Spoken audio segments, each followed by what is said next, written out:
last cycles of reincarnation are taking place in the psychic realms. And so we are keeping a close eye on you, as this is a very important mission for you to be a part of.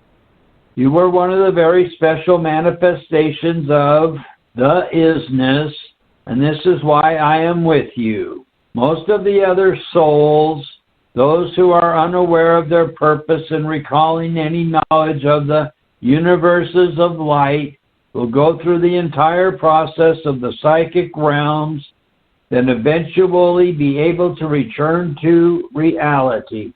A lot of them will be put into the big sleep when the lower realms of creation are evaporated by the source of all, then returned when the new cycles begin. You will be freed from the lower embodiments in one of your future lifetimes, before the culmination of the present cycle comes to an end, said Yabel. As the attendant brought out the body, then I quickly slipped into it.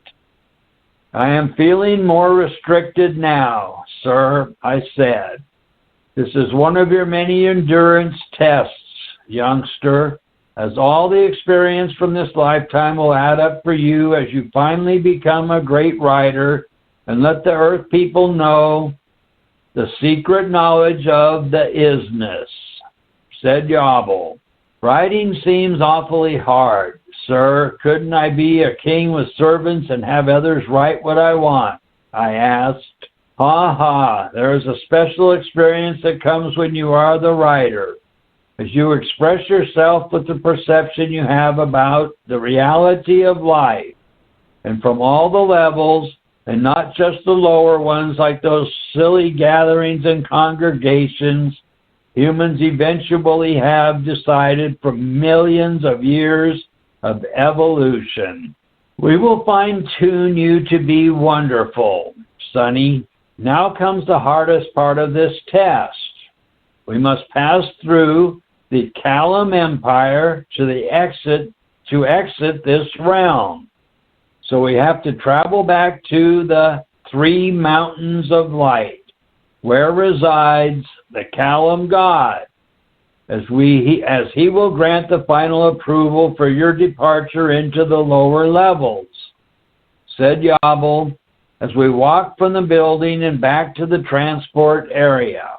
I was wondering how this would all come out from what we already went through. Yabel did not have any concern at all, as he was as calm as ever. The trip back felt different because I now had my new mental body, which I really did not care for. When we arrived at our original departure, there were a lot of Kalam's soldiers around the station. As we got off the transport, they looked us over very thoroughly, as Yabel simply smiled and waved his right hand a bit. While we walked along, most of the guards did not even look at us going through the crowded streets. Over there is the giant castle of the Kalam God. With this trip and the ones in the future, you will come to know this creature very well, as he will come to know you in the same light. When you are going through this process, simply be patient and listen, and try to use your intuition as to what to say when the time comes, he said, as I nodded, while we walked along and then over to the castle. As we stood at the castle steps, then started up the climb, I could feel the ominous presence of this deity. Because of my mental body and how it was so attuned to this region, I knew this was one of the things I would have to deal with and overcome while in my unconscious state as a human. I felt a sensation of urges like never before. The sensations hit me rather hard. As I walked up the steps, I jolted a bit. Then I felt hot, then cold, then I became frustrated and discouraged. Then it all passed. This is not good, I thought. I am trapped. It is the influence of the Kalam God, something you will better understand as you gain a lot of experience in the lowest of all worlds and places. Callum has many who work with him to make sure all are under his control, but none as dastardly as the influence.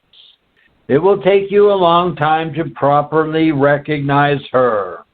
Most of the inhabitants here and those scattered about the lower creative realms know very little, if anything, about the influence.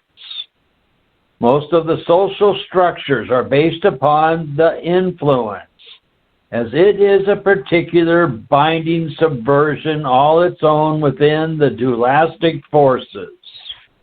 To most people, it is identified as something needed to create an attraction of the senses to things which become a strange involvement. From that involvement comes the creation of a stream of binding dreams which entice the unaware person creating them.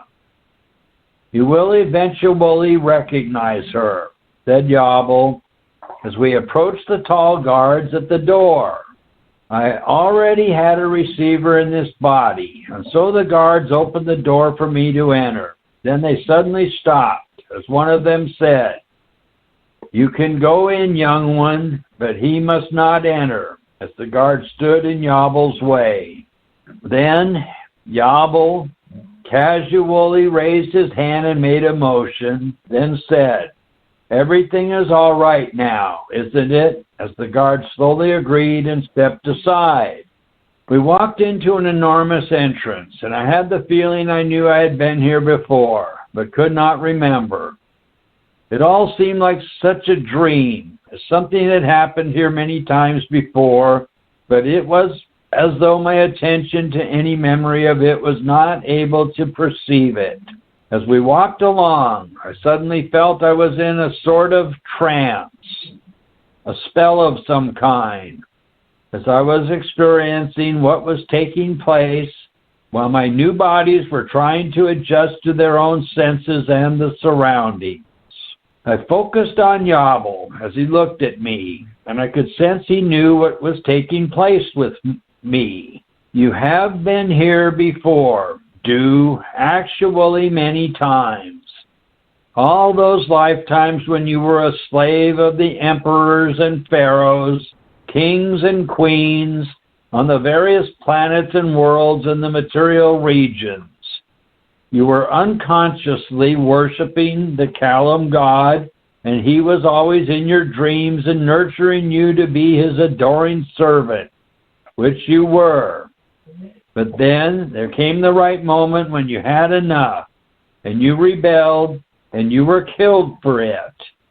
The Callum god forgave you for trying to betray him, as he used the influence to try and bring you back under his control, but you were too stubborn, because now you had seen something more than just bowing to him and obeying all his contrived laws and rules. Your stubbornness caused you to be sent to the most harsh of conditions in the physical realm.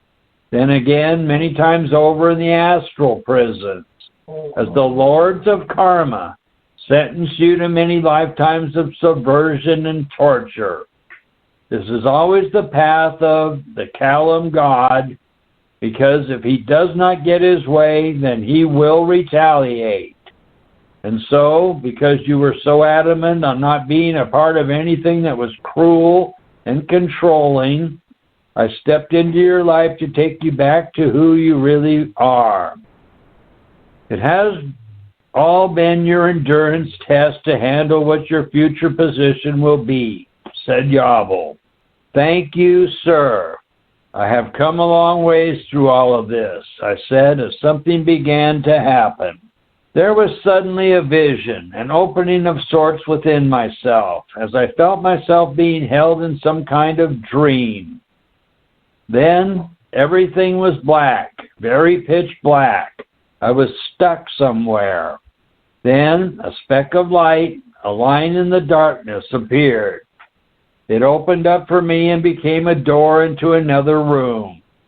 The door swung open all the way, and all I saw was a dark shadow standing in the entrance, as I heard a loud laughter from the shadowy image. It was a very large figure, more like a reptilian man. He stood and continued to laugh, as I then saw a sultry figure come to his side, then take his arm as they left. Then the door slammed, and I came to my senses in the hallway. I was sweating as I looked at Yabel. Yes, you have come a long ways, youngster. The experience you just had is one of many that Callum God uses to test his bodies when they are new, and actually for most of your life, wherever you are. All of us must go through the lower realms of knowledge to finally be able to understand ourselves and our real intent.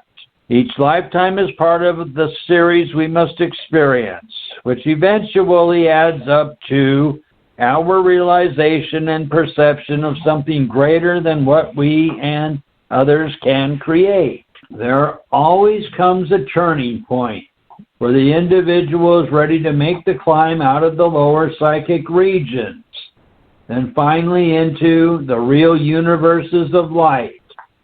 In the material realms, there are many imposters who propose a way out, but they are actually servants for the Callum God, as a ploy to keep a person thinking that one must worship an authority, then abide by what the authority deems to be suiting and proper according to all the commandments imposed. You are now on the last leg of your journey, which will still entail several more lifetimes. But you are now under the care of the real guides, said Yabel, as we came to another huge set of doors with several guards standing outside. As I looked at the guards and they looked at me, I could sense the impact of them. Then I turned to look at Yabel, but he was gone. Then I heard a whisper. I am here, so pay attention, he said. The guard looked at an electronic pad he was holding, then said, you are up next, so take a seat over there, as he pointed to some hard-looking benches along the wall.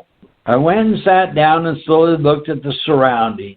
I began to intently put my attention on all the enormous paintings hanging on the walls that were lined up from the front entrance to where I was seated, which covered both sides of the gigantic hallway. In almost every scene was a statuesque portrayal of the Callum God in many different forms and settings. For some reason, I had the recognition and insight to see this. There was such a blatantness to them of forthright, startling obsession. It was obvious that this creature god worshipped himself more than anyone else. It is because you have been through so many lifetimes with many of the disguises he has used, and now you are seeing through all of them, as this is your entrance into being among the real aware. Most people are still under his hypnotic spell of obedience and subdued with his mate, the influence. You are a very special reality all your own, and this is why you have been chosen to accomplish what very few will ever even know. You took the risk where everyone else agreed because of all the fear they had put themselves into under the lash of the gods of the humanoids. Keep looking at the paintings. They will reveal so much more to you than you can realize now, said Yabel, and I heard him whisper to me. One by one, I looked over each painting. I could see the main theme was for all those who were subservient to this deity and to be at his mercy, and to promote his cause of cruel domination, and most of all, raw power that he aggressively ruled with. It was all about him and him alone, as power was evident as the main theme. Some of the pictures were battle scenes. Then there were those where he stood with an appearance of great benevolence, standing atop and looking over mounds of dead bodies. Something like that of a heroic nature. For the most part, all the pictures were dark and moody. As I noticed, there was no blue sky in any of them, nor the sun. Here was a God that blotted out the sky and sun and made himself the center of attention for all to pray and worship to. I suddenly began to recall some of the torturous lifetimes I was sent into, which seemed to be part of what I was carrying with me. As I rebelled against the religious tyranny of what appeared to be the righteous thing to do at the time, I could see these paintings depicting those times as a reminder of all the violence and terror that was administered by the forces of the so-called good of the rulers in the circular worlds of time and space. I was having a revelation of sorts, as these dark images that hung on these walls became alive in the sense they told their own story. I somehow thought about being the writer, as Yabel had mentioned. And from these images, I could surely tell a lot of interesting stories. And the fact that I had been a part of so much of them as my own history.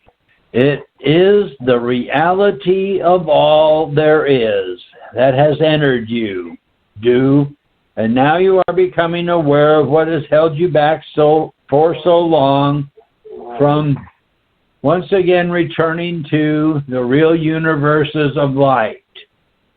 Only the real guides can give you this reality, and that is why I am here. And so, here begins the journey into your great future to do what no one else can, and that is to become real with yourself. You will see what comes from all of this, and so to see all, you must have the greatest of patience and risk-taking courage, because you have a lot to learn for many centuries to come. You are one with us now, and we are always with you, said Yabel. As I continued to look at the paintings, one of the big doors opened next to the guard, and I could see a very tall and strange dark-hooded entity talk to the guard. Then the guard came over and motioned for me to follow him. I stood up, feeling a little woozy, then followed him through the huge door and into the most enormous and awesome room. I first looked up as I entered, as there really was no ceiling, but a gigantic opening to what appeared to be the sky. As I walked along, I looked at both sides of the room, which seemed to be so far away. The walls were mainly draped in huge reddish-brown curtains that hung from the top of the walls to the floor. I felt I was in a dream world, and that all of this was appearing as though there was something ominous behind all of it. But what? In between the rather drab drapings were more large paintings like those in the hallway entrance, but even more detailed about the depiction of this god of treachery and deception. As I followed the huge guard, he then stepped aside, and what I saw startled me for a moment. As I stopped and stared, a chill went through me, as I now recognized my assassin and jailer. There was a pause of stillness in the air, as we both looked at each other in a long moment suspended in his conceived time. Then, this huge entity known as the deity of this realm spoke. Come forward.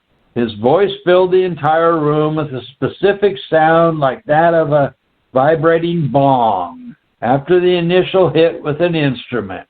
The sound continued on as Om. I walked as close as I could to him, then stopped. I felt very reluctant in being here, but held to my position and endured. As I stood and we stared at each other, I could sense he was doing something of a hypnotic nature to me, as I felt I was being drugged by his very presence. The presence of his appearance was very disturbing and agitating. Memories of what I had gone through with him went speeding through this new body, I had. I was out of control with all the imagery I was experiencing. It was as though it was him that was making all the madness.